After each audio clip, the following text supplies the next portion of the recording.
Hey, Longo, yeah, it's quite some timing. So the judge today ruled that there just simply wasn't enough evidence. Alleged Oath Keeper Laura Steele would be a danger to the community if he released her. So that's what he did. All this as prosecutors now say they have evidence that one of Steele's co-defendants, another alleged Oath Keeper, actually tried to coordinate their activities on January 6th with other extremist groups like the Proud Boys.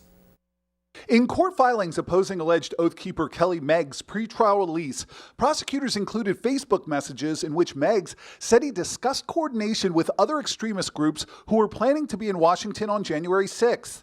On December 19th, prosecutors claim Meggs wrote, "This week I organized an alliance between Oath Keepers, 3 Percenters, and Proud Boys. We have decided to work together and shut this expletive down."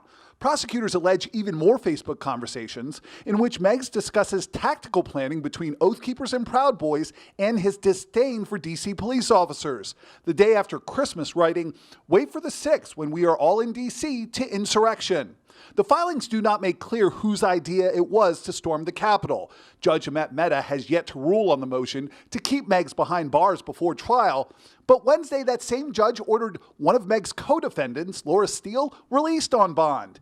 In court filings, Steele's defense attorney said the North Carolina woman is a former police officer married to a retired police chief with no prior criminal history. Prosecutors told the judge her law enforcement background is what makes what she's accused of so troubling, alleging she joined the Oath Keepers days before January 6th and can be seen with other Oath Keepers in that military-like stack formation pushing inside. Prosecutors also allege Steele disposed of evidence in the days after the riot. Judge Mehta ruled that due to a lack of evidence, Steele recruited or trained other Oath Keepers or brought weapons to the Capitol. He doesn't view her as a danger to the community. Steele is scheduled to be released on bond this weekend while she awaits trial on conspiracy and obstruction charges.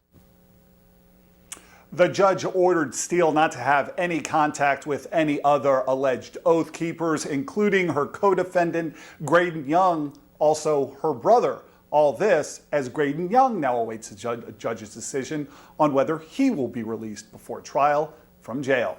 Longo, we'll keep you updated. Yeah, a lot of concerning details.